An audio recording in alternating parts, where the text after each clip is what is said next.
So please hang around and contribute to the discussion throughout the next session. So we'll move to the next session then on terrestrial ecosystems. Michel Loreau should be kicking off this session. I can't see if Michel is there. I presume you are. I'm there. I'm there. Hi, Michel. Great. Happy to see you. So please, let me introduce you for a second. So Michel works in the SETE Experimental Institute from the CNRS in Moulis in France, and has been working on biodiversity ecosystem function research since a long time, and has a lot of expertise in the topic. So looking forward to hearing your thoughts. Yes, since I knew that Hélène would talk about my own work, then I decided to talk about a different topic. No, I'm joking, but I would like to come back to a really key issue in ecosystem ecology, because we are talking in this meeting about the principles that underlie ecosystem functioning on land and in the sea, but actually a more fundamental question that is, in my opinion, still unresolved is, what is an ecosystem? And that's the question that I would like to address here. And the same question can be asked both on land and in the sea. So actually, there has been a long debate about whether ecosystems are some kind of super organism or a simple collection of individuals. Actually, that's how the ecosystem concept was first proposed. Because in the beginning of the 20th century, there was a famous guy called Clemens, who said that plant communities were basically kind of super organisms that gradually developed to a climax, just as individual organisms developed during ontogeny. And then there was a big debate with Gleason, who proposed just the opposite viewpoint, that plant associations, he wouldn't even talk about communities, just associations, were just associations of individuals that happened to be there basically by chance, because of migration, and the environment is favorable and things like that, but nothing to do with a kind of organismic integration of the community. And then the ecosystem concept actually was defined by Tansley in the 1930s. Actually, he defined the concept in opposition to Clemens' superorganismic view, which is quite interesting, because if you read his paper, he actually talked about ecosystems as quasi-organism. So he was really, actually, while he was criticizing Clemens, he was using very similar concepts. And so it's quite interesting to see the history of that whole debate. Okay, so the ecosystem concept clearly has evolved a lot since then. And despite that, I still believe that the same tension between the two extreme viewpoints has persisted. And actually, when you look at debates in both ecology and evolution, you see the same controversies coming up again and again. For instance, the controversy over group selection in the 1960s was basically about that issue in evolutionary biology. The controversy over the Gaia hypothesis then in the 70s and 80s and later was about the same kind of issue, in fact, at a larger scale, at the whole Earth system scale. So the problem, the disturbing aspect, I think, is that these controversies recur without showing any sign of resolution. They come back, and then people get fed up, and then they come back again a bit later. And yet we have strong arguments to actually at least reject both viewpoints, both extreme viewpoints. For instance, when you take into account species interactions in communities or ecosystems, clearly species interactions are not compatible with an individualistic view, because there are many kinds of types of interactions between species. There are consumer resource interactions, spatial interactions, non-trophic interactions, interactions with the abiotic environment, and all that coexist within a single ecosystems. And believing that, you know, these interactions don't have any impact on the ecology and evolution of the components of the ecosystem doesn't seem to make sense. And so there must be some, at least some degree of integration of at the ecosystem level. And we now have a lot of empirical data to support these approach to species interactions. So clearly, you know, the purely individualistic viewpoint doesn't seem to work. But then if you move to the other extreme, species interactions also don't support the superorganismic view. For instance, we spent quite a bit of time working on the grazing optimization hypothesis some time ago. That's a hypothesis that was proposed by some empirical ecosystem ecologists, saying that primary production should increase along a gradient of grazing intensity. And they were actually, some of these people were starting to talk about the kind of mutualistic interaction between herbivores and plants, and that would actually be compatible with a high degree of integration in the ecosystem. Actually, if you think in evolutionary terms, this is an incomplete view at best, because if you have, for instance, two different plant types, one tolerant and one resistant, both types will both benefit from the same, because the main mechanism is recycling of nutrients by herbivores. And so both would benefit from this recycling, but actually the tolerant type would suffer a cost from being eaten by a herbivore. And so, you know, with a simple evolutionary argument, you could clearly see that, you know, it's not the most tolerant plant that would evolve. And in fact, if you build a spatially explicit model with a path structure, the herbivore eats plants you know, and recycle nutrient locally, then you could potentially evolve towards some kind of grazing optimization, not really optimization, but some kind of plant palatability, because some plants can benefit indirectly from recycling because it's locally clumped. But the figure here shows that, you know, as you need a very extreme level of clumping to actually reach the level of grazing optimization. And so this is actually a general feature of evolutionary problems, is that as soon as you have competition at lower levels of organization, you can't have true optimization at the next level. So if you truly want optimization at one hierarchical level, then you need to suppress competition completely at the lower level. So that's a very general principle. So clearly the superorganismic view doesn't hold fully either. And so we are left with the conclusion that reality should lie somewhere in between, right? We recently showed that actually it's quite easy to get a continuum from one extreme to the other with just, you know, competitive interactions among plants, for instance. If you change the level of competition, so the average strength of interaction along the x-axis here, or the variability of competition strength among species, you can get a whole lot of different outcomes. I'm not going to go into the details, but simply show that at the different points here, you can get very different community patterns in space.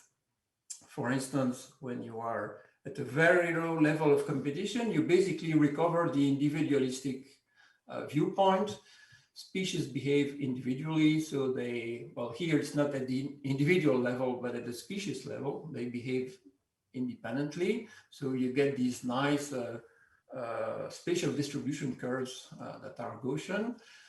But as you move towards higher level of mean competition or variability in competition, you can get very strong patterns in space, such that these communities here look very much like a superorganism because they change simultaneously along a gradient. Okay, so now the question is really how integrated are ecosystems? So where are we along this continuum?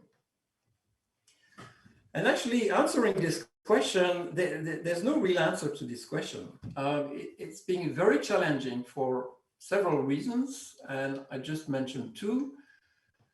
One reason is that the ecosystem concept is broad enough to be applied to a very wide range of different systems and scales, from very small microcosm to the entire biosphere. You can apply the same thinking, the same concept. And another reason is that ecosystems are what has been called medium number systems. They are too large to be described by simple dynamical models, but too small to be described by statistical mechanical approaches. So we need to find something in between. And one outcome of these problems is that in many areas of ecology still today, you clearly have an individualistic viewpoint. For instance, you have that in when you see all the models predicting the effects of climate change on the future of biodiversity. All these models ignore species interactions or ecosystem level constraints completely. So what is interesting is that this kind of individualistic viewpoint pervades many areas of ecology, and to the point where we might miss a lot of interesting patterns and processes. And I just want to give one example of a pattern that I didn't expect when we started this work with Ian Hatton. We discovered by using a lot of data on predator-prey interactions that actually the scaling of predator biomass with prey biomass, here it's in the African savanna, was not isometric. So the exponent of the relationship between the two is roughly 3/4, which in fact means that when you increase prey biomass, you move from a relatively top-heavy biomass pyramid to a relatively bottom-heavy pyramid. We try to look at possibly lower level phenomena that could explain that, changes in abundance, change in size structure, but actually this didn't explain the pattern. What really seems to be happening is that you have this change at the ecosystem level, change in trophic structure. What is interesting is that you find exactly the same pattern at the individual level. So you have this famous 3/4 power law linking production and body mass within a trophic level and within a single organism, and you have a very nice relationship across all organisms known on Earth. And what is really interesting is that you get exactly the same exponent and relationship at the ecosystem level or at the individual level. And so this raises really important questions, whether ecosystems now are perhaps more integrated than we believed previously. And we don't have a clear mechanism to explain that, but actually one possible mechanism might be density dependence acting at the ecosystem level, because we've studied density dependence mostly at the individual population levels, but that's because of technical constraints or interest. But actually, it might well be that you have a stronger regulation of entire trophic levels than of component populations. So it's a hypothesis. It's not proved, but it's an interesting hypothesis, I think. Now, what I would like to show also is that actually an individualistic viewpoint, okay, may prevent us from seeing really interesting patterns, but also, you know, having a more mechanistic approach at the population level can also help ecosystem ecology. And I would like to take as an example of this the long-standing diversity stability debate, which is also one of the oldest debates in ecology. Actually, ecosystem ecology has traditionally considered that stability emerges at the ecosystem level because there are many different population level processes.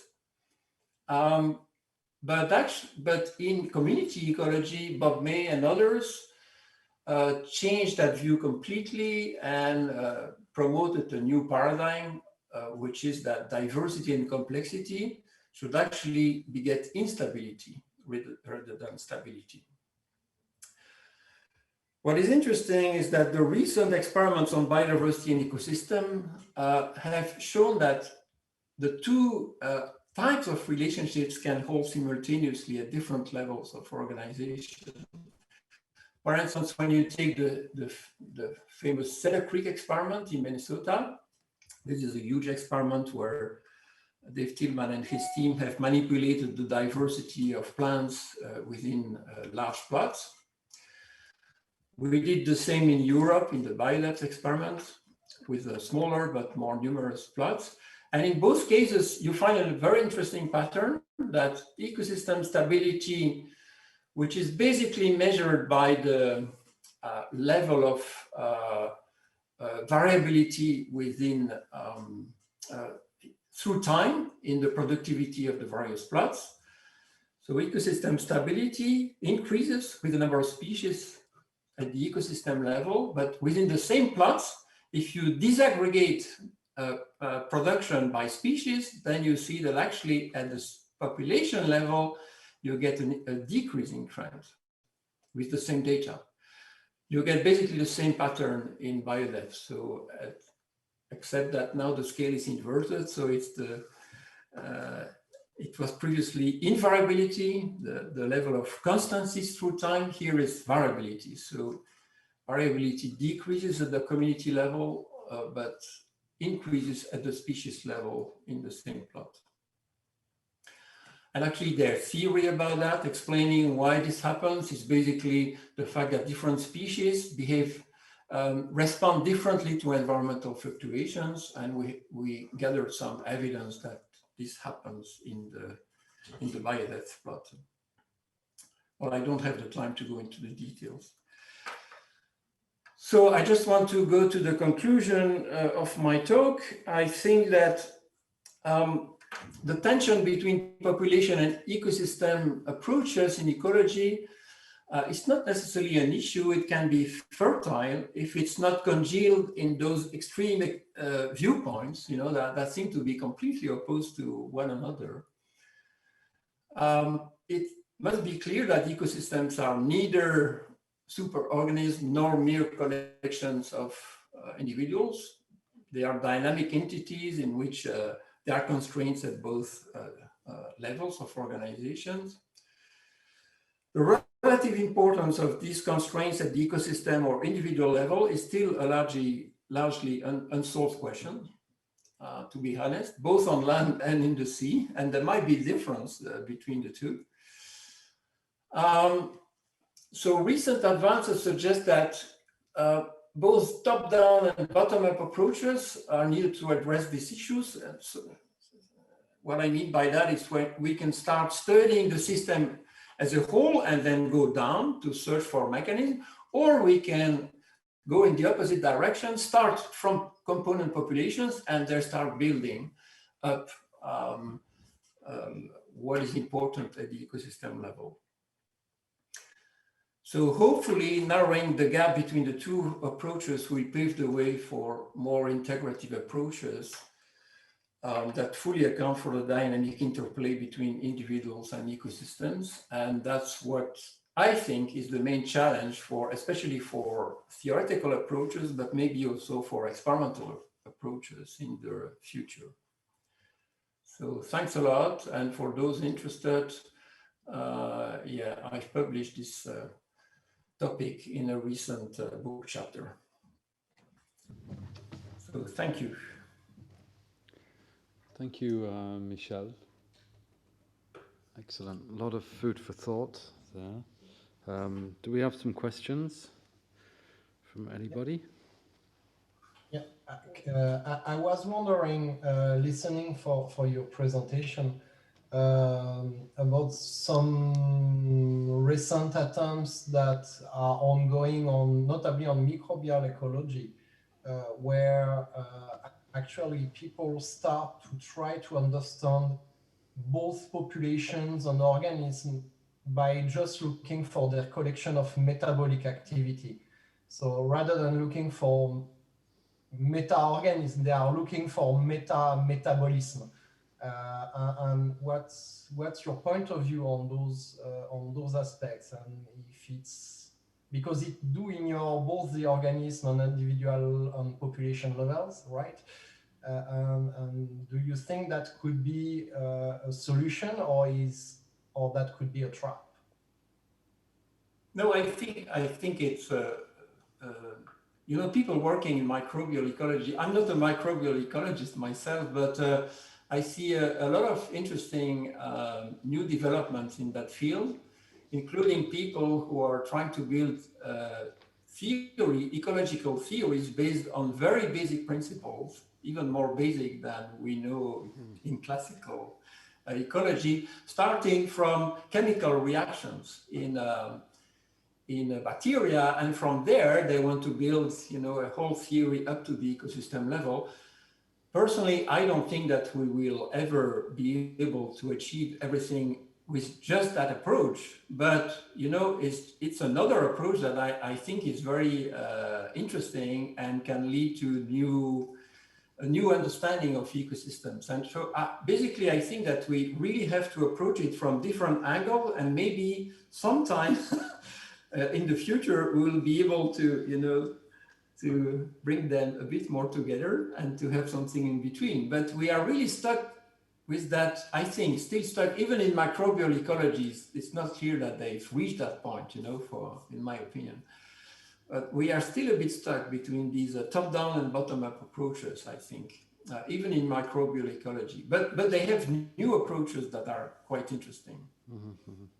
Yeah, as you say, the metabolic approach may be more amenable to microbial work, which maybe brings me to ask you a question about relating to your thoughts about Vernadsky's ideas.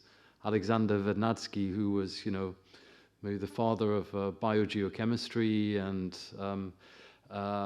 thinking about how ecosystems work biogeochemically.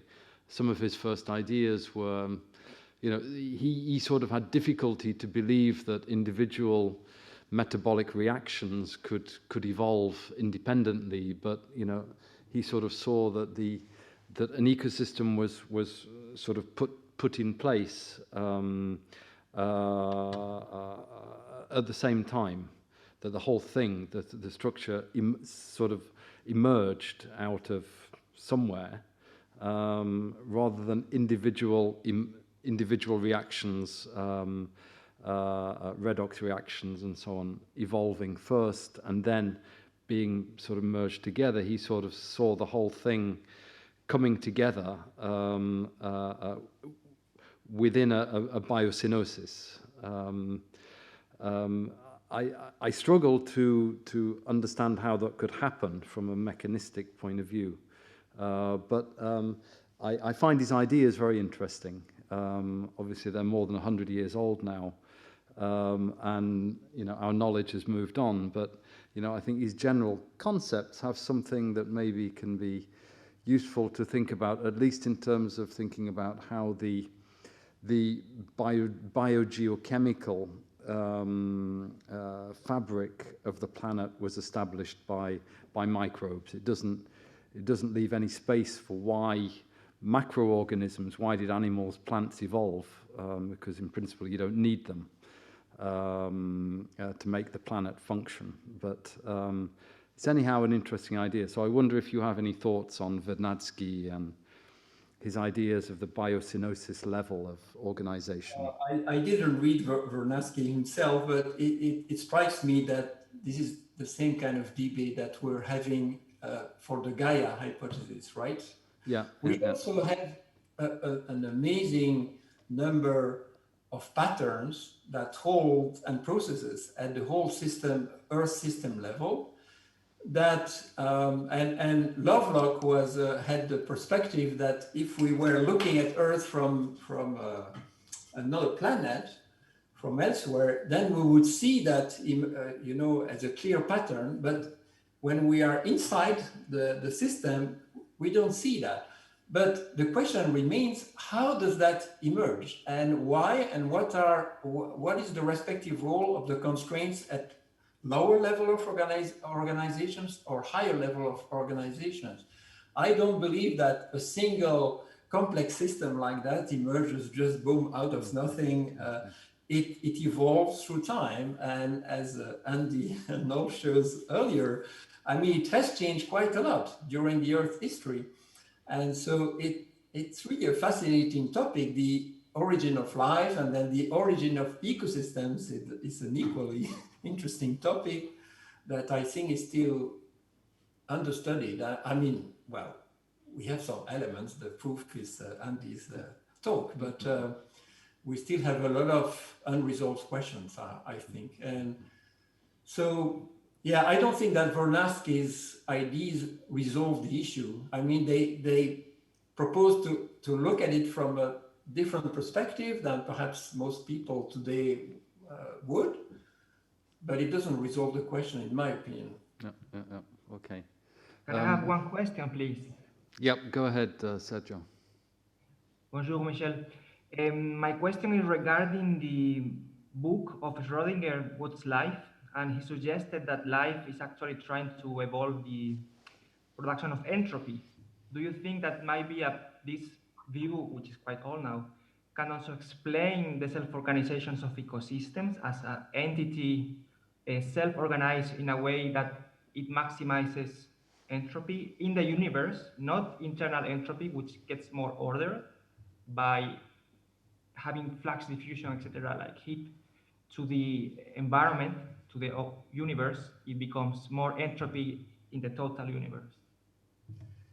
Okay, so that's another aspect of the debate that was actually also debated for the Gaia hypothesis. You know, there was a very interesting debate about entropy maximization to explain patterns at the whole Earth system level. You should read it because it's really fascinating to see the pros and cons. And but basically, I mean, the cons would reply to you that entropy maximization is just a statistical pattern. It doesn't explain anything. I mean, it's just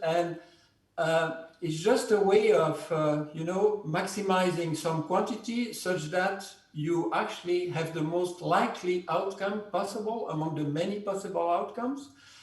But then it doesn't explain why it's just that one. And actually, in that debate about Gaia, I can send you papers if you want that address this issue. And it's really fascinating about, you know, what is the constraint and what is the degree of freedom. When you look at evolution, it's really hard to define. And so it's a kind of, it can quickly become a circular argument, you know, and that's basically the core of the debate. So, thank you. Right. Any other comments? Andy, Maurizio? I'll just make a quick one. Thanks, Michel. That was a wonderful talk. I learned a lot from it.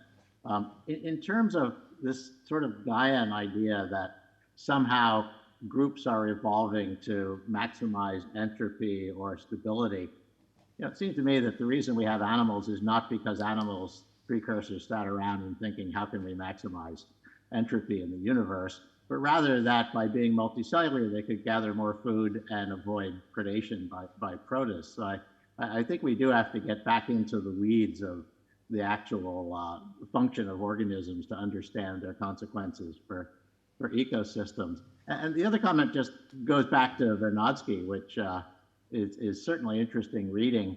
But again, we don't have to evolve complex microbial ecosystems de novo, because there are no reactants that microbes use in metabolism that are not made abiotically. And so, you can make sulfate, you can make ferric iron, you can make nitrate abiotically, and then organisms could evolve to use those. And through time, biology becomes the major producer of those. And so again, it would evolve through time, but you don't need any magic to make a complex ecosystem come together instantaneously. Can you split water abiotically to make oxygen? You can make oxygen.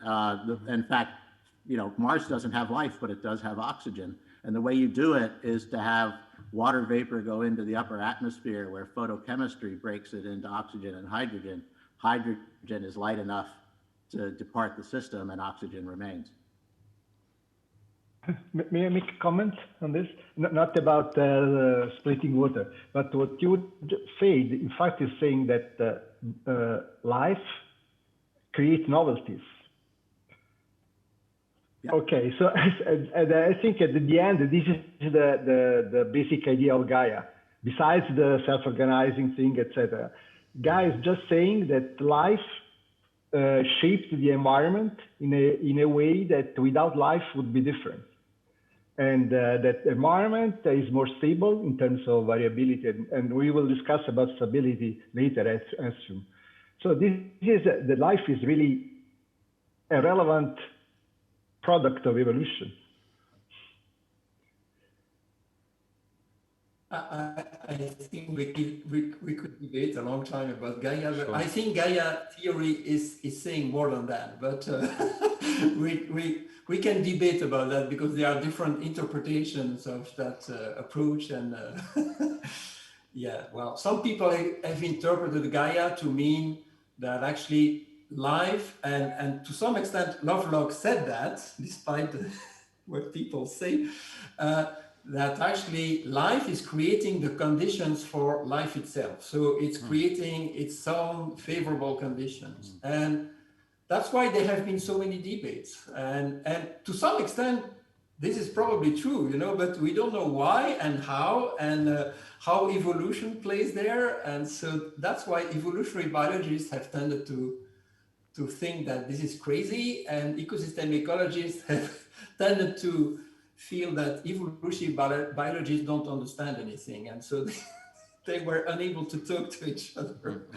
No, but Andy just said that without trees, the albedo would be so different that the climate would be significantly changed, right? But I think that both sides would agree on that. I think it's more, how does this happen?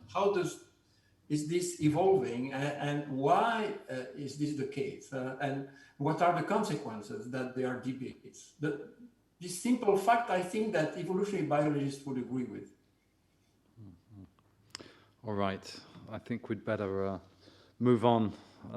As you say, Michel, we can go on forever talking about this. It would be better to talk about this over a beer after the meeting, which we sadly can't do. But anyway, thanks, Michel. That was great to kick us off on the terrestrial ecosystem session. So let's move on with Fernando. Fernando Maestre from Alicante. I hope you are there. So, bonjour, good afternoon, everyone. And yeah, thanks a lot to Chris and the organizers for inviting me. It's really a real pleasure to be here. And I will be talking about the importance of biodiversity as a driver of ecosystem functioning across dryland ecosystems. And I will be talking about some of the things that have been already discussed, but mostly from an empirical perspective. So I will be talking all the time about dryland ecosystems, which I guess most of you, or at least some of you, will be familiar with. As you know, drylands are water-limited ecosystems, and because of this, usually the landscapes, these environments, are not fully covered by vegetation.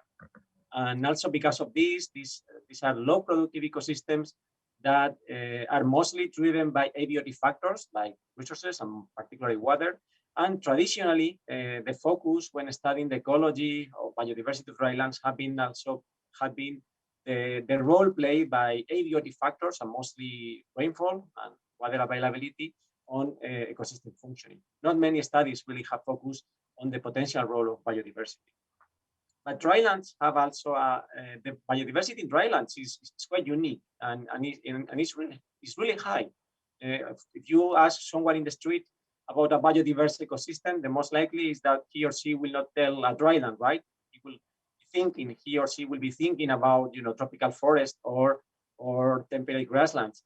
But really, the dryland biodiversity in drylands is quite unique. Here, for instance, this is from a recent review where we just put here for the dryland ecoregions the number of species they have according to the GPIF data, and you can see how there are several really hotspots like the Mediterranean basin, South of Africa, parts of Australia, and some deserts in South and North America. And drylands are also very important, not only because they have a quite unique biodiversity, but also they are very important at the global scale because of the global extent, and because they cover more than 40% of terrestrial surface and also host over 40% of the global population. So they are critical for regulating many, many aspects on the Earth system.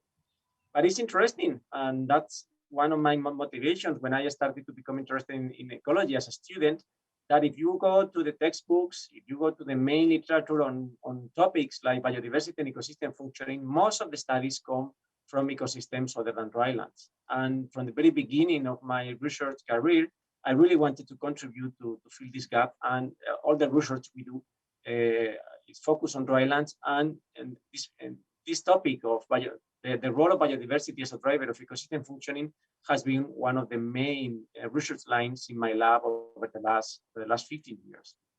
And to talk about this, I would like to present some results that we have obtained from the Biodesert survey, which is, it was at the time the first global standardized survey that was coordinated by myself and by my research group in Spain.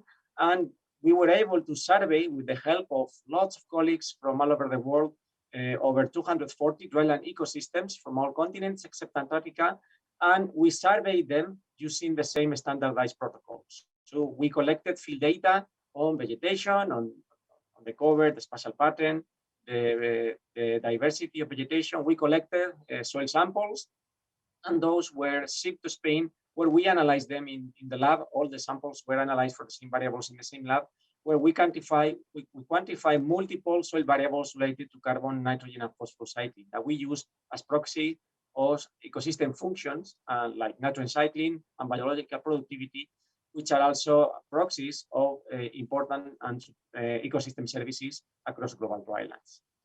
So I will present now some of the results. I will go very, very quick. No, don't have much time to enter into the details. If you have any question, please stop and ask them.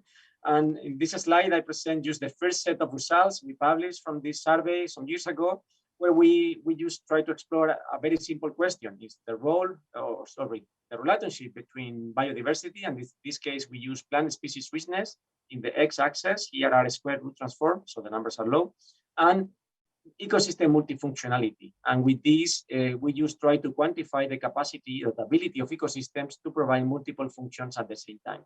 And we measure multifunctionality using a very simple index, where we standardize the different soil variables related to carbon, nitrogen, and phosphorus cycling, and we did the average of these standardized variables using C-scores.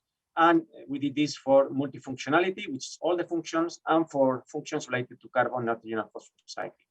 And as you can see here, the scatter was really widespread. Remember, this is a global natural survey. And in this case, we are not controlling for anything other than that we avoided during the survey highly disturbed ecosystems like agricultural areas that largely impact areas by humans. So we include here natural and semi-natural ecosystems. And for all the multifunctionality and different nitrogen cycling indexes, we observe a weak but positive relationship between species richness and ecosystem functioning. It was significant, which was not a surprise, but in all cases explained less than 5% of the variation found in data. However, we did additional modeling analysis And even if this fraction was very low, this was a unique fraction of among multiple predictors of the multifunctionality. So which was some evidence that biodiversity will play, and in this case species richness, a unique role as a driver of ecosystem functioning across global drylands. We continue working on this data. We collected using databases, trait data. We were not able to measure them in situ, but we were able to collect trait data from databases for important traits like a specific leaf area or height, which are very important in drylands for defining multiple proxies of nitrogen cycling. And we did additional modeling to look at the importance of taxonomic diversity, richness, and also functional diversity using different metrics accounting for the mean, the variance, and the skewness and kurtosis of these functional traits. And of course, we build models with all these biodiversity proxies and multiple abiotic factors that we know that are critically important drivers of dryland structure and functioning, like aridity as a proxy of climate, and soil variables like texture, pH, and of course geographical variables for control for potential autocorrelation in the data. So this is a complex modeling, but I just would like to point to two important results. Is that the models were pretty good, explain more than 60% of the variation in the data. And again, species richness had a positive but small effect, but still was significant. But when incorporating proxies of functional diversity, the predictive capability of the models and the predictive capability of biodiversity increased. The importance of biodiversity as a driver of ecosystem functioning increase. We continue exploring this database and gathering additional information. We were able to build the phylogenetic tree of all the more than 1,000 perennial plant species found across the global survey.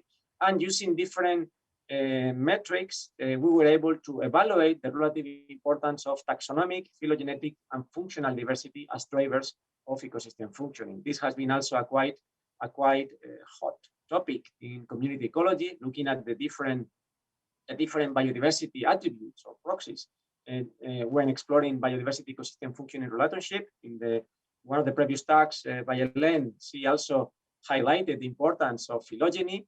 And what we observed is that different functions, we did again a similar modeling, including different metrics of taxonomical, functional, and phylogenetic diversity, accounting for both the dominance of the species and also the diversity of the species. There are lots of metrics to quantify functional phylogenetic diversity and also taxonomic diversity, accounting for these things. And we use several indexes that were largely uncorrelated among them to try to tease out, at least statistically, the relative importance of these biodiversity proxies. And what we observe is that simultaneous increases in species richness, in phylogenetic diversity deep in time, and also on functional redundancy increase ecosystem multifunctionality. When we look at particular functions related to carbon, nitrogen, and phosphorus, then the relative importance of this biodiversity proxy change. For instance, for carbon, the community weighted mean of height, let's say the dominance of the height of the dominant plant species played, for instance, a key role. But for instance, for nitrogen, the phylogenetic diversity deep in time was particularly important, and also the functional dispersion of leaf traits. And for phosphorus, other biodiversity metrics also were important. So again, more evidence of the importance of biodiversity. Some of these biodiversity proxies pop up as some of the most important drivers or drivers that explain most of the variation found in the data, but different biodiversity metrics influence different aspects of ecosystem multifunctionality. We also have been looking at the role of biodiversity in abiotic factors as a driver of ecosystem stability, using in previous talks like Michel once. He also shown some graphs about the positive role of biodiversity as a driver of ecosystem stability, and using similar approaches but with observational data, we also evaluated at the global scale what was the importance of biodiversity, in this case, species richness and functional diversity as a driver of ecosystem stability, using measuring stability as productivity quantified using satellite data. Again, we found pretty good models, explain more than 70% of the data, the variance of the data, and abiotic factors were particularly important. This is something that pop up in all our models, not a surprise. We are working in drylands, so the more water you have, the higher the productivity, the higher the functioning, of course. But still, species richness and functional traits were also important predictors, and also interestingly, they interacted with climate. In more arid sites, species richness was particularly important, and in less arid sites, other functional diversity was more important than species richness. So that's also some interesting patterns that we have observed in our data. And of course, we are dealing with correlation observational data, so we try to tease out cause and effect using statistical approaches. This has been also discussed during Ellen's talk. But of course, we never can be full 100% sure that we can assume cause and effect relationship using this data. So we complement our observational approaches at large geographical scales, at the global scale, with modeling and with experiments conducted at the local scale. We have been conducting multiple experiments over the year on this topic using different model organisms of vascular plants, soil microorganisms, and soil lichens and mosses that form part of biological soil crust, which are soil surface communities that are very important in drylands.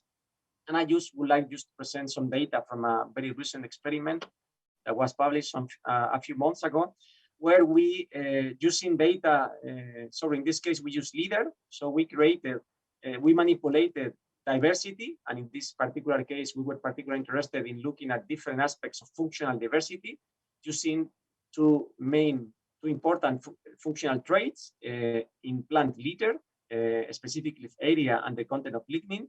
And we collected litter from dryland ecosystems and from many other ecosystems across the world, thanks to a global network of collaborators. And we manipulated in the lab the mean, the variance, the skewness, and the kurtosis of the distribution of these traits within our microcosms to look at different aspects of functional diversity, impact on soil functioning. And we look at dominance, dispersion, rarity, and evenness. And what we observed in a similar way, what we have observed at the global scale, is that different diversity components impact in a different way ecosystem, different functions and multifunctionality. In this particular experiment, we found that higher evenness and combined with other functional diversity proxies enhance multifunctionality. Not going to explain the results in detail; they are quite complex. You can find all the details in the paper. But again, we found experimental evidence that biodiversity matters for ecosystem functioning, and that different diversity aspects, proxies, particularly functional diversity ones, are important for ecosystem functioning. We have observed similar results using other model systems.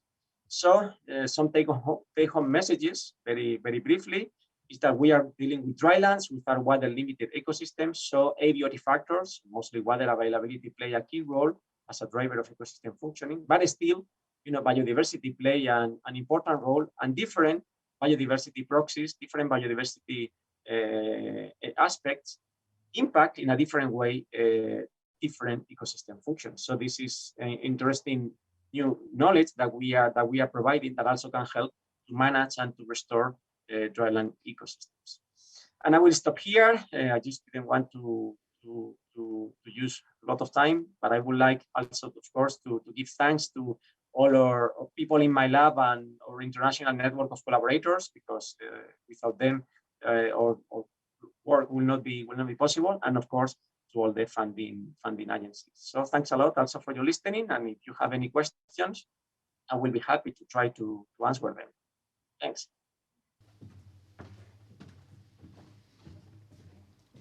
Thanks, great, Fernando. Do we have some questions online? I have a quick one. Yeah. Oh, excuse me. Let me stop sharing. Oh, okay. Yeah. Thanks. Okay, over to you, Sergio. Just a technical probably one. It's about your before last slide, in which you have estimators for statistical properties of the distribution, mean, variance, etc. Let me share the screen. This one. Yeah, so then, yeah, this one is fine. Then you have all these 4 statistical properties, mean, variance, skewness, and kurtosis, and you assign a concept to them: dominance, dispersion, rarity, and evenness. But I'm a little surprised because even in the second case, in which you call it dispersion, you can also have the rarity concept or the evenness concept.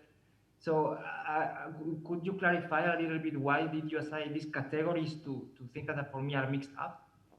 Yeah, thanks for this question. It's really a very pertinent one. There is a long debate also. There have been lots of indexes, developed to quantify these aspects of diversity. And of course, it's really important. It's quite difficult. It's quite difficult to fully disentangle, of these components because they are not independent. And we know, in natural ecosystems, these properties are not independent, and we know that. And there have been also a lot of mathematical development, quantifying this interdependence.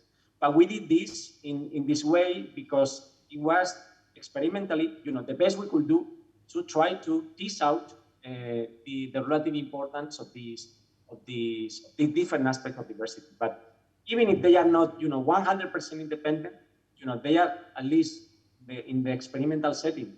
Because here we are controlling the rest of conditions, so we are sure that the effects that we see are due to these differences in the properties of the distribution of the leader, which is what we use to try to tease out these different diversity components. It was like the best solution we could find to try to tease out these different biodiversity aspects, even if we know that it may not be 100% perfect because it's quite difficult to really get like a full independent measurement or set up an experiment where you can fully disentangle these aspects. Thank you. Yeah, you're welcome. Okay, do we have any more questions? If not, maybe the best is to save the questions until later, since we're running a little late. So, shall we move on? So thanks, Fernando. Great. Let's move now to Nico Eisenhauer from Leipzig, who will, I guess, tell us something about soil ecosystems. Hello. Hi, Nico. Good to see you. Can you hear me well? Yes, perfect. Chris, thanks a lot for inviting me. It's a really great honor to be invited to speak with so many fantastic scientists. Yes, it's about soil. So you should now see my presentation. And I thought, because it's a Friday afternoon, we might be running late, I thought that should be somehow appealing to you, despite the fact that it's about soil. So I'm talking about the dark side of biodiversity with a link to Star Wars. In principle, it's about biodiversity, ecosystem functioning relationships in terrestrial ecosystems, and I'm particularly interested in the role of above-below ground interactions in these terrestrial ecosystems. I'm sitting here at IDIF. We are almost done building this hopefully impactful center that's enriching biodiversity research.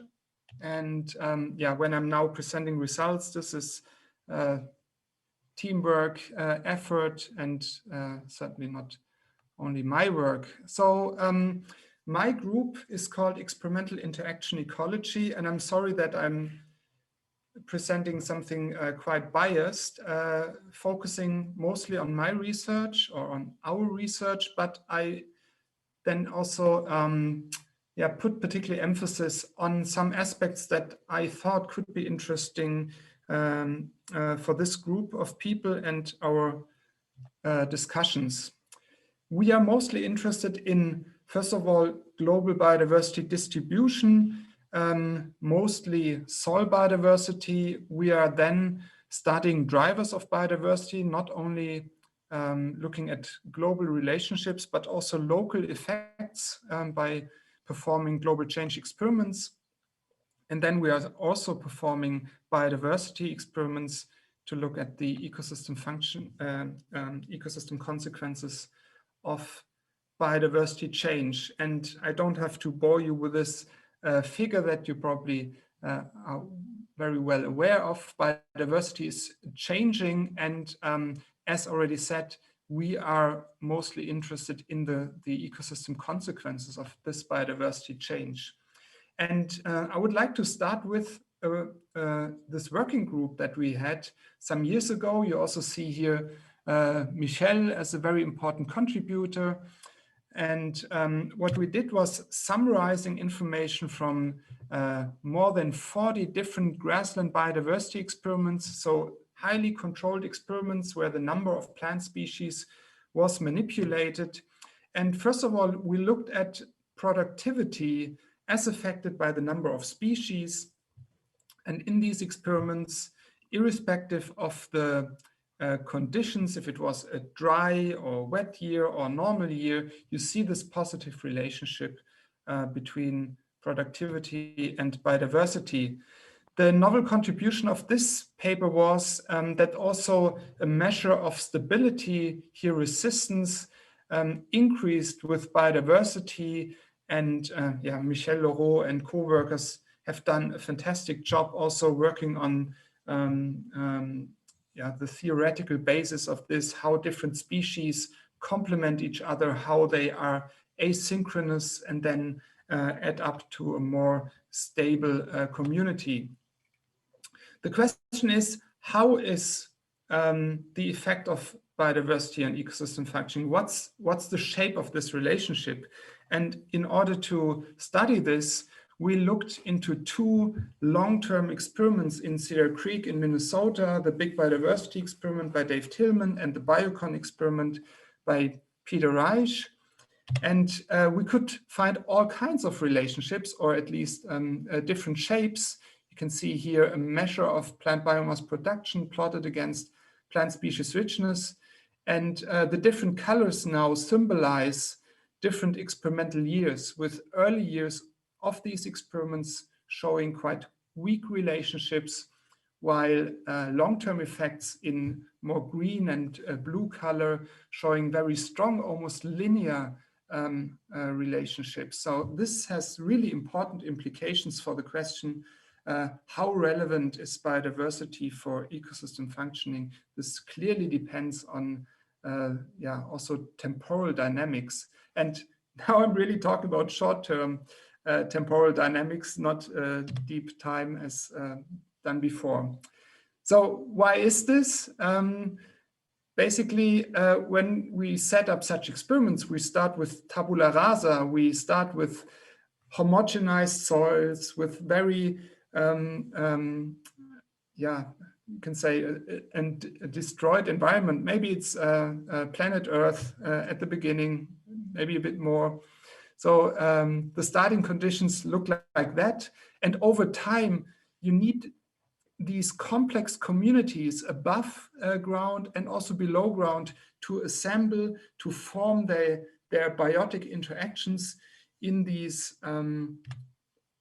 communities. And we are convinced that these interactions mostly between soil organisms and plants play a particular role in explaining why you find an increasing strength of biodiversity effects on ecosystem functioning in these experiments. And the idea is that over time, in low plant diversity communities, you have mostly an accumulation of antagonists and a net effect dominance of this effect of antagonists, while at high plant diversity, you have an accumulation of more mutualists.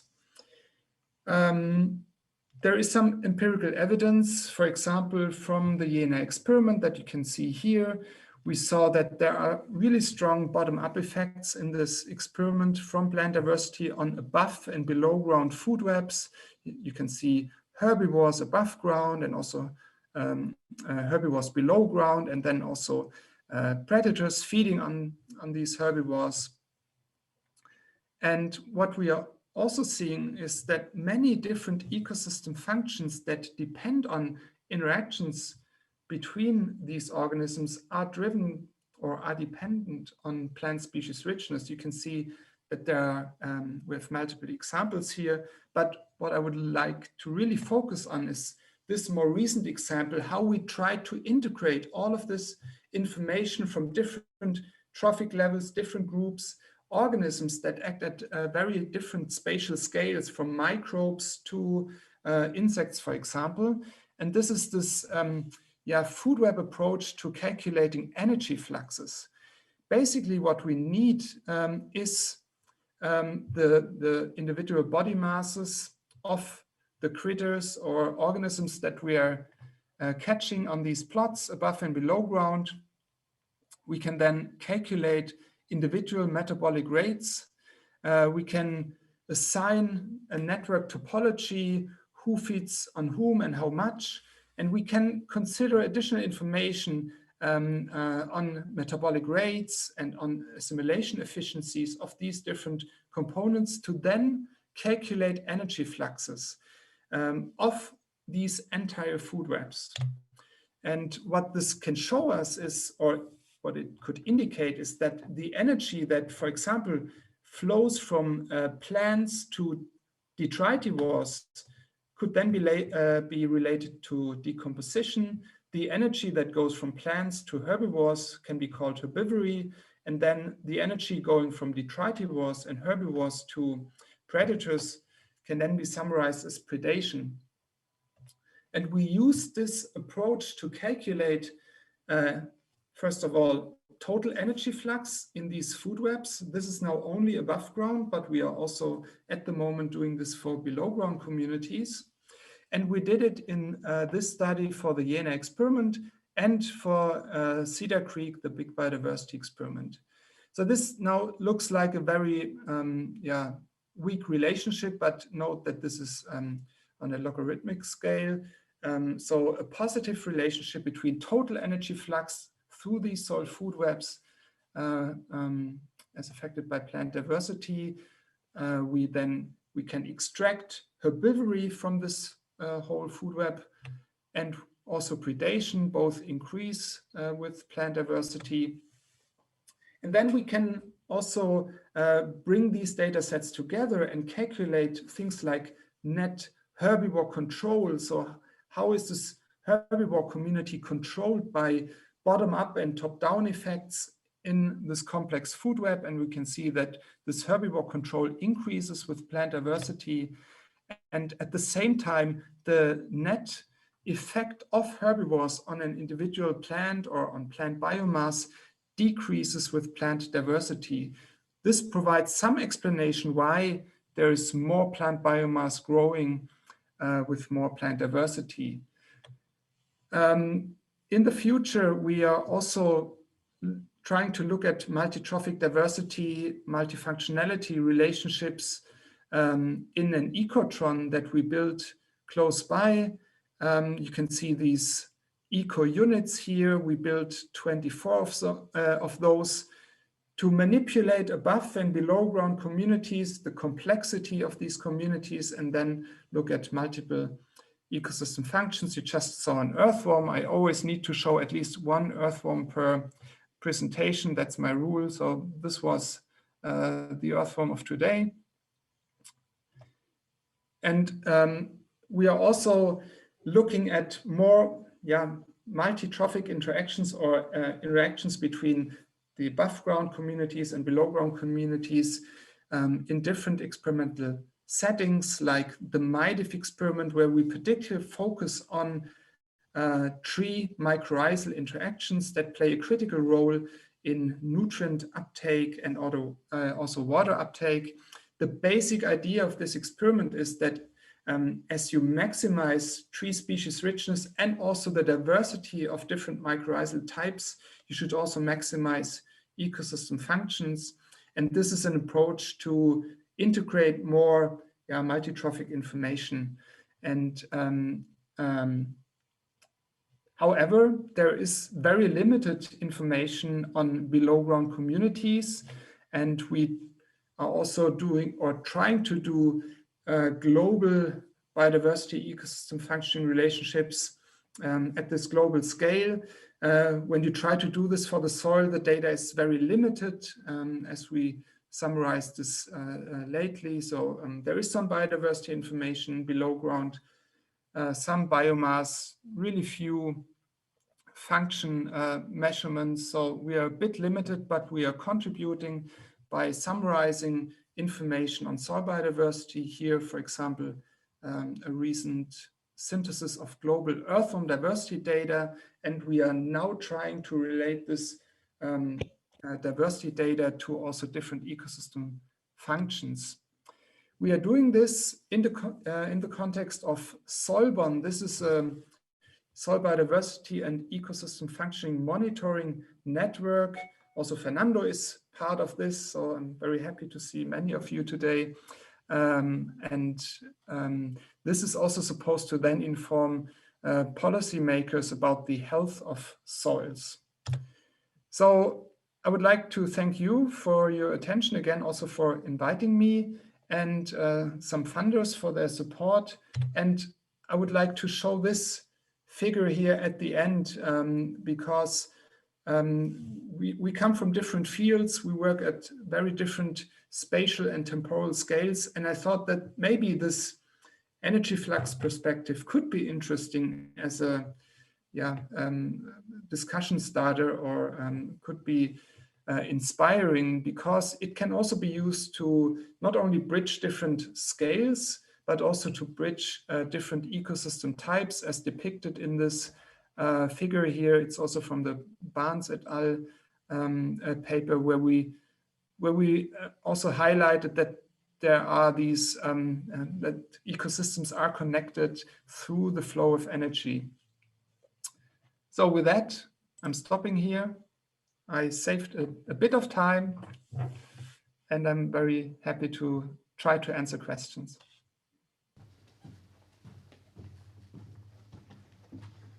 Excellent, thank you, Nico. So do we have some questions? Could I ask a question, please? Yes, please. Thank you, Nico. That was really interesting. I guess the question I had concerns viruses.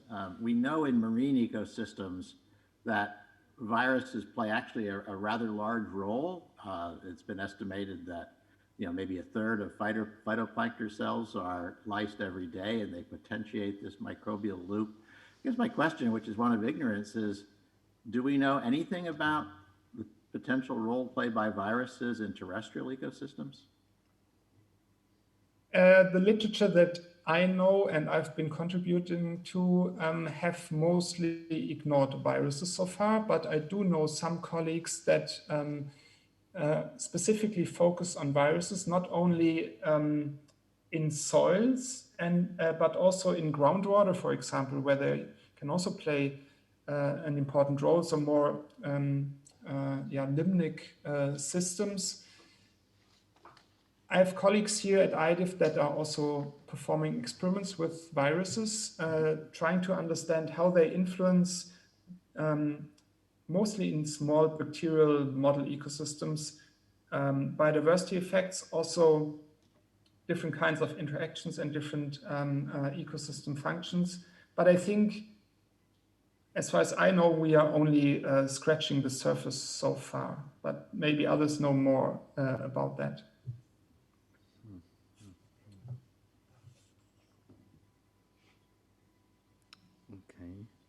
I've got a question. I don't know any more about viruses, so definitely. But it's a really important question, and we are starting to address related questions. Yeah. So go ahead, Mike, if you've got a question. Yeah, thanks, Nico. Really, really interesting, and I've not heard IDIF described as the Death Star before. I thought it was really, really interesting analogy. Yeah, my question was around you mentioned this kind of some of the limited knowledge we have around below ground ecosystems and their functioning. It was more around the kind of interaction between larger fauna and plants and below ground systems. And is that, because that's hard to study in these experimental plots, the role of larger organisms, but we have quite a lot of exclosure experiments where some of those effects are taken out.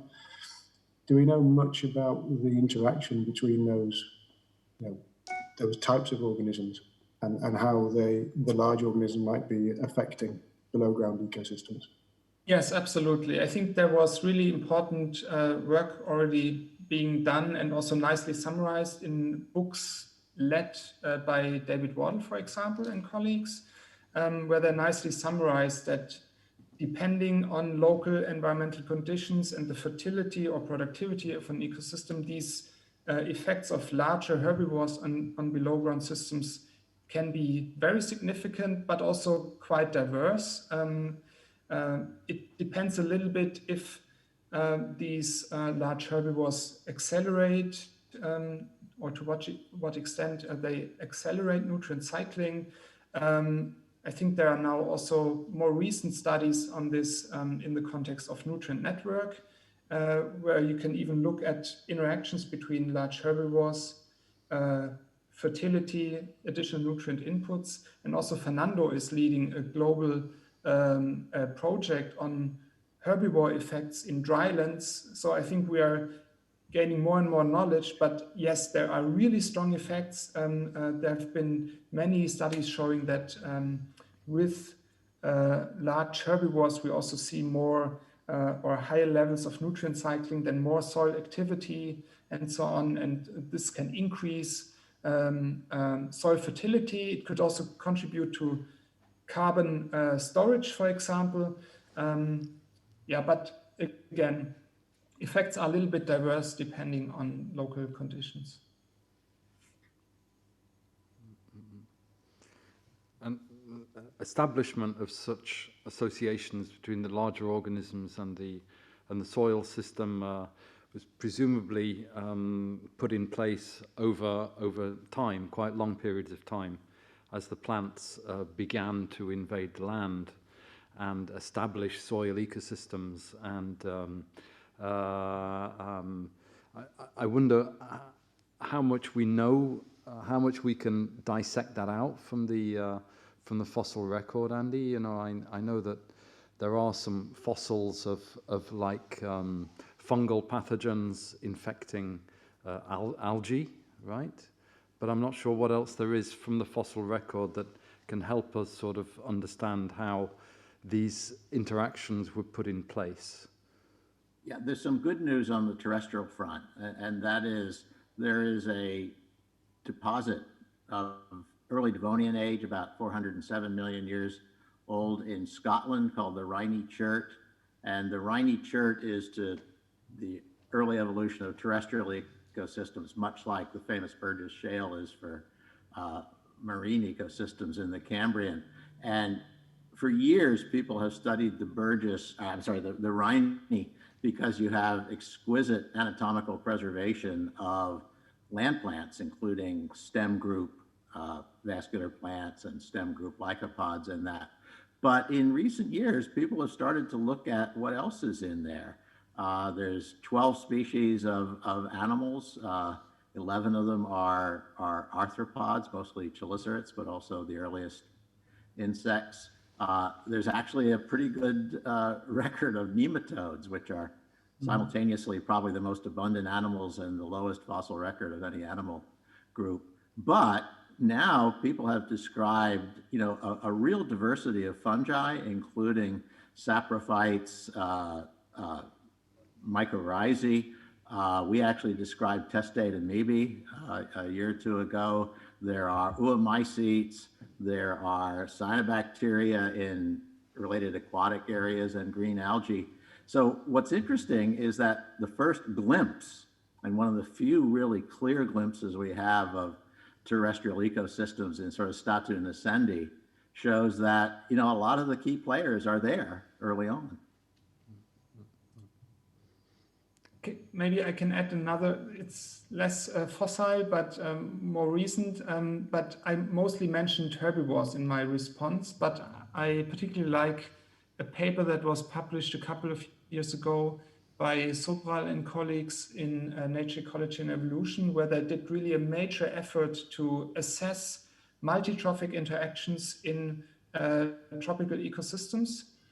And basically what they did was they counted signs of herbivory, but also mostly on higher trophic level interactions like signs of predation. They counted poop, all signs, also visual estimations of higher interactions. And this was highly correlated, the level of, or the amount of these biotic interactions with carbon storage in the ecosystem, which I found very interesting because it moved the whole perspective at least one trophic level up the chain. So maybe this is also nice or interesting to look at. Yeah, fascinating. Yeah. Okay, in the interest of time, we maybe need to move on. I'm sorry we're a bit late. We all need a coffee, but anyway, Régis, I'm sure you'll keep us awake for another few minutes with ending this session. Well, you've been keeping me awake. I'm jet lagged just arriving from the US, but this is so fascinating. Thank you, Chris, for organizing this and inviting me. This is really amazing. So let me try to share my screen. Yep, you're almost there. Okay, is this good? Yes, that's great. Yeah, it's all yours.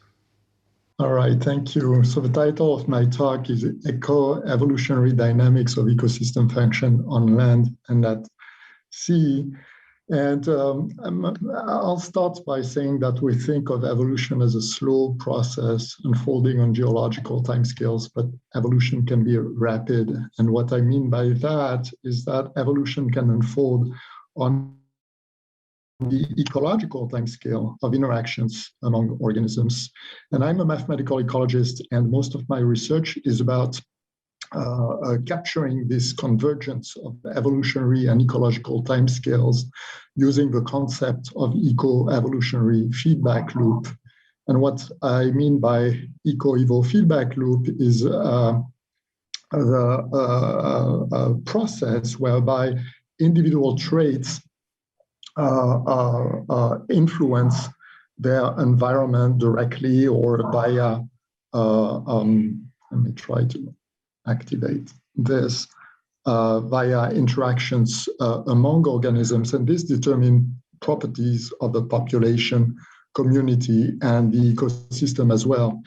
And these properties, the state of population, community, and ecosystem, actually generate selection agents that act on the potentially existing heritable variation in these individual traits.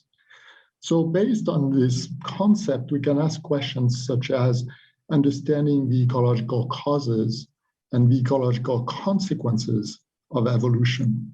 And so my lab studies the mechanisms and consequences of eco-evolutionary feedbacks across scales, from microscopic interactions at the scale of microorganisms to global ecosystem effects at planetary scale. And in this talk, I will focus on eco-evolutionary dynamics of carbon cycling and give a brief vignettes on three topics. First is eco-evo feedbacks mediated by soil microbial decomposers and how they shape the response of soil carbon stock to warming. The second is basically the same kind of question, but for the microbial loop in the ocean and how the response of eco-evo feedbacks mediated by the microbial loop influence primary production and its response to warming. And finally, I'll go back to the question of the deep past, and I'll ask how eco-evo feedbacks driven by emerging ecosystems shaped the Earth, atmosphere, and climate in the deep past, and that is the late Hadean and early Archean.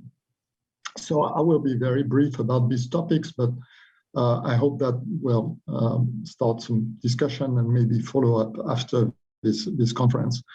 So first topic, how eco-evo feedbacks mediated by soil microbial decomposers shape the response of soil carbon stock to warming.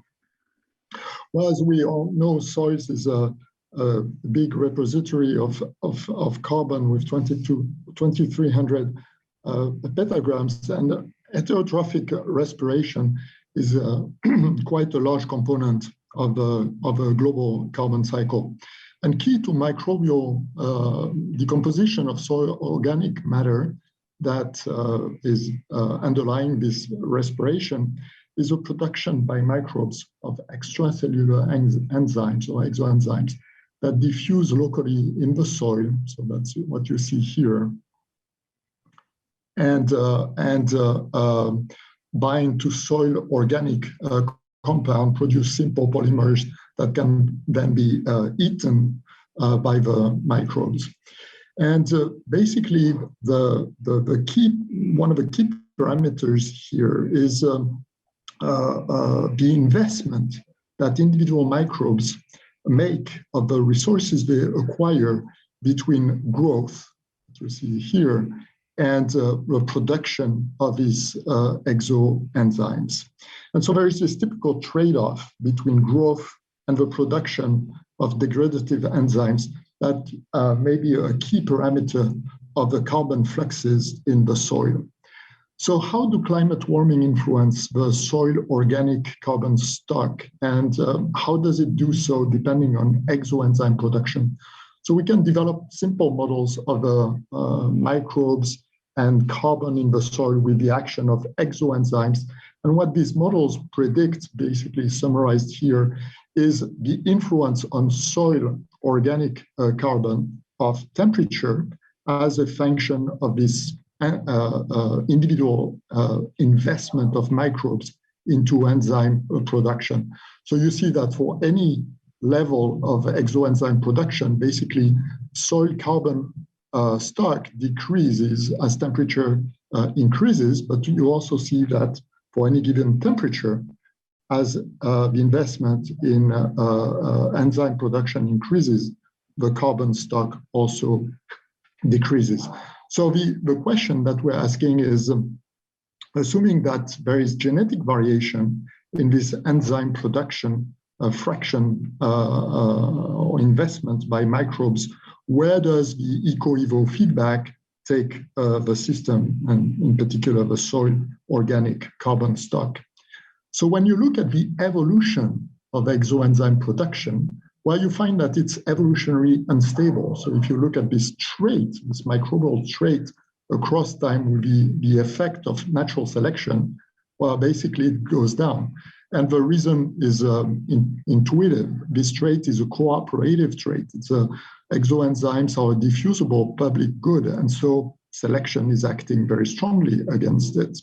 So it takes taking the fine-grained spatial structure of the system into account to find that exoenzyme production can actually evolve towards a stable value. And we can look at that from a mathematical and computational point of view and see how strains that invest more into exoenzyme production can actually invade a system as it's shown here.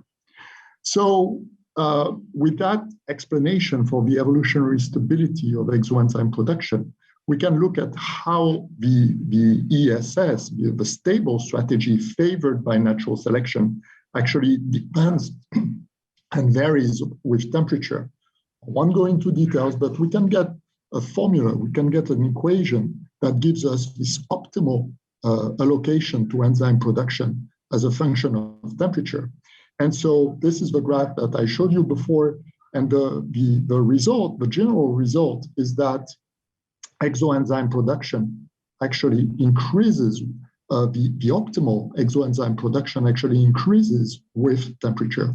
So we're in the case where temperature increases the loss of soil organic carbon for ecophysiological reason, but we also have a negative effect of evolution via the evolution of this trait that also tends to decrease soil organic carbon. So we expect the two together to really cause a sharper decrease in soil organic carbon in response to warming. And to test this prediction, we parameterized our model for 5 ecoregions from Alaska, Maine, West Virginia, California, and a warm Costa Rica, we predicted the purely ecophysiological response, loss of soil organic carbon, and then we predicted the evolutionary effect, the additional effect of evolution on that. And the results here are shown for the same ecoregions ranked by temperature. And without going into details, basically what you see is that in all cases, as predicted by the general model, evolution tends to increase strongly the loss of organic carbon in response to warming. And this effect is especially strong at low temperature in high latitudes. The next step we did with this study was to extend it to global scale. So basically, we used data on soils, including litter input, to predict what should be the adapted investment in exoenzyme production by microbes in the soil. We predicted the expected soil carbon stock at a given year for which we had data, which allowed us to test the quality of the model. And then we ran projections of this model over the next 100 years, and we measured the change in global soil carbon stock with and without evolution. And we ran different scenarios, just focusing on one. This is a scenario without evolution, where there is basically altogether by summing over the whole global terrestrial ecosystem, there is very little change in soil carbon stock due to just the ecophysiological response. But when you combine evolution with that, you get quite a significant drop in the global carbon stock. So the conclusion is that adaptation to warming drives a global average decomposition rate up, and therefore the global soil organics carbon stock down, and evolutionary adaptation consistently worsens projections of soil carbon feedback to climate warming. This loss of carbon in the soil goes into the atmosphere as CO2. Now looking at basically the same question, but in the ocean, we looked at the eco-evo dynamics of the microbial loop in response to warming and its consequence for primary production. So our model is basically an NPZ model in which we have an explicit microbial loop that basically drive or contribute to nutrient cycling in the system. And the critical trait here that is potential target of evolution is microbial growth efficiency. So again, it's the trade-off. The trade-off that is involved is the one between investing into growth versus investing into degradative enzymes. And again, we can find the evolutionarily stable, optimal investment into enzyme production or growth. We can write it as a function of temperature. I won't go into the details, but the general conclusion is that the investment in growth decreases in response to warming, or as in the case of soil, the investment in degradative enzymes increases with warming. And this is a very general result that we then applied to four parameters relevant to four types of ecoregion: cold and nutrient rich, cold and nutrient poor, warm and nutrient rich, and warm and nutrient poor. And for each of these regions, you can project by running simulations over a broad range of parameters what would be the effect on primary production of a purely ecophysiological response, the adaptive effect, and the combined effect of ecophysiology and evolution. And you see that basically in the case of nutrient-rich region, taking into account evolution predicts an increase, a significant increase in primary production. It's true here and there. Whereas in a region that are nutrient poor, basically evolution, the adaptive effect, counters the effect of ecophysiology, and you end up with basically a zero response of primary production. So now the third example of modeling eco-evo feedbacks and how they shape ecosystem function that I will mention briefly is one that deals with the emerging ecosystems in the earlier Archean and how they may have a feedback to the atmosphere and the climate. So just as a brief introduction here, I would like to emphasize that much work when looking at this deep past questions of emerging ecosystem has been done to elucidate the physical chemical conditions and processes required for the non-life life transition, and little is known about the conditions for the emergence of ecosystems. That's a question that we touched on before, and how their function and evolution changes the planetary geochemical environment. And even less work is done about how geochemical processes and ecosystem evolution feedback onto each other, and how this feedback loop jointly shapes life systems and the planetary environment and their dynamics. So if we look at very primitive ecosystems, well, they were likely pre-photosynthetic, although photosynthesis, anoxic photosynthesis may have evolved quite early, and every study that comes out on the topic seems to push the date further back. But assuming they were pre-photosynthetic, the energetics were based on redox chemistry and methanogenesis.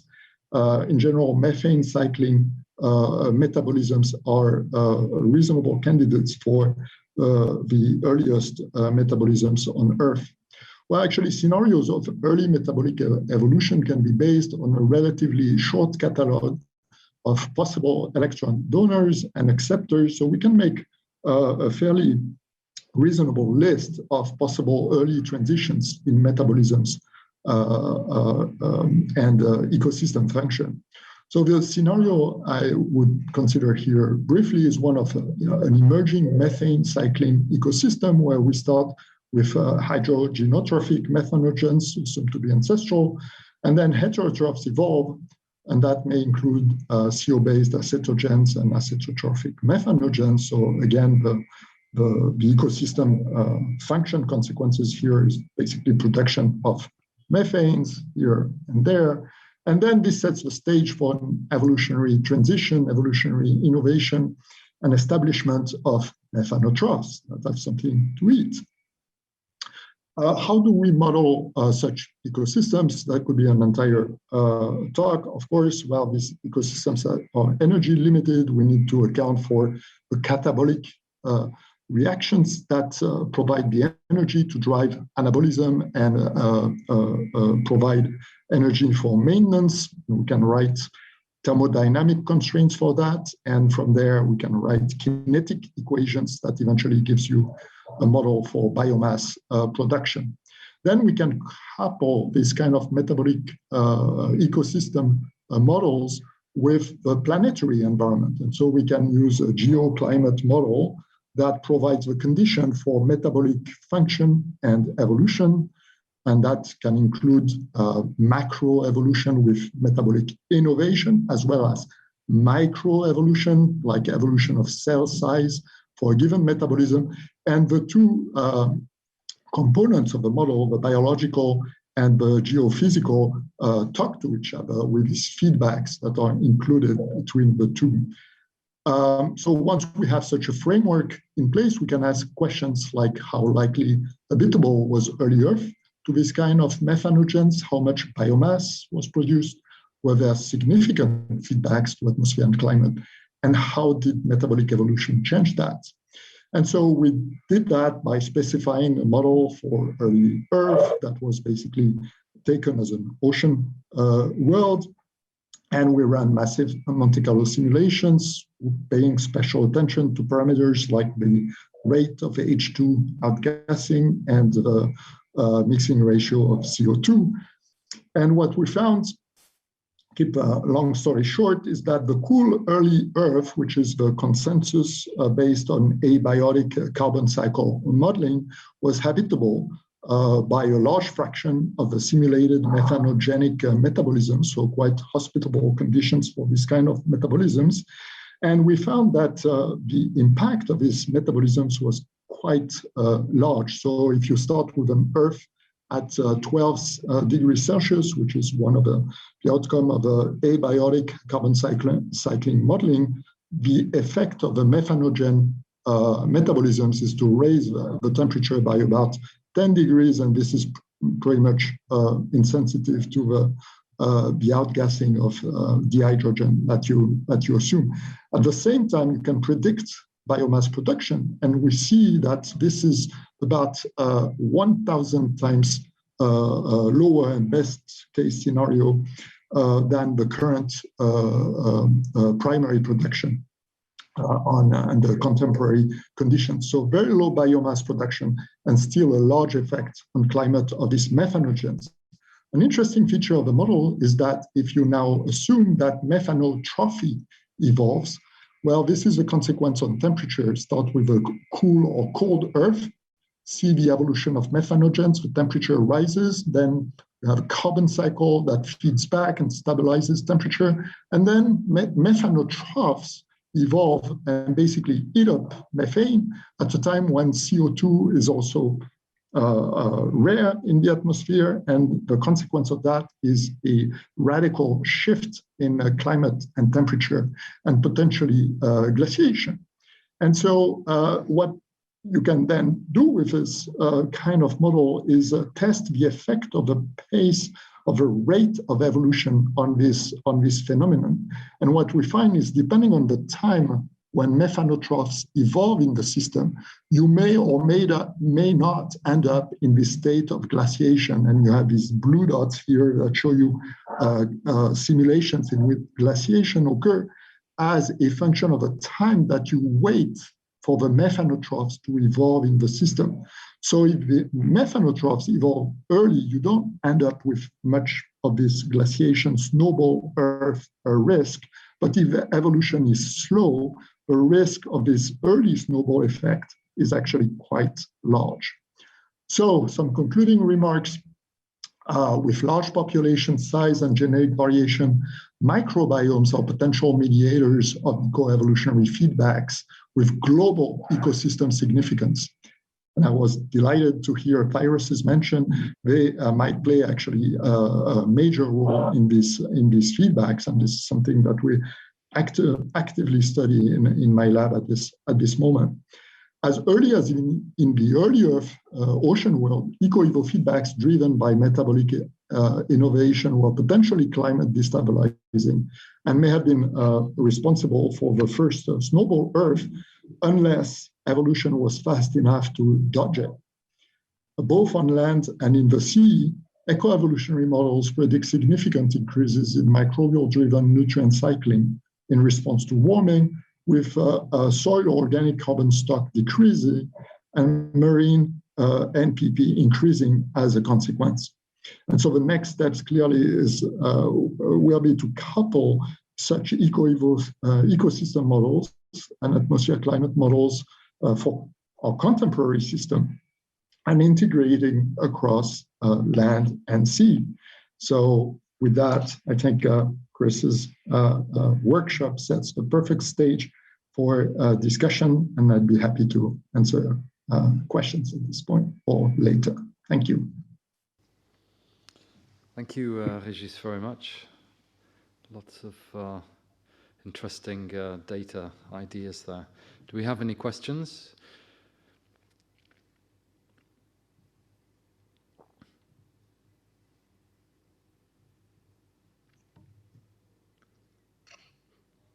In terms of evidence of activity of methanogens and methanotrophs in influencing climate and perhaps provoking, as you said, snowball Earth events, I guess we don't really have data, right, from the fossil record to help us understand the influence of these organisms during the history of life on Earth, do we? Yeah, that's right. So we are at a time where the geological record is poor. So we cannot really look for signs of that, or at least at this point. And maybe Andy would have suggestions on what might be done about it. We're also working on applying these models to early Mars, where actually geological record might be more amenable to examination in the light of these predictions. Yeah, I can just make a few comments. First, thanks for that, Régis. I really liked all of it, and from my perspective, particularly the part on the early Earth. We have one slender piece of evidence for a biological methane cycle in the Archean, and it simply comes from the observation that you can have very high carbon isotope fractionation associated with methanogenesis and then methanotrophy that puts it back into the isotopically light methane back into the organic carbon pool. And that goes back, certainly more than 3 billion years.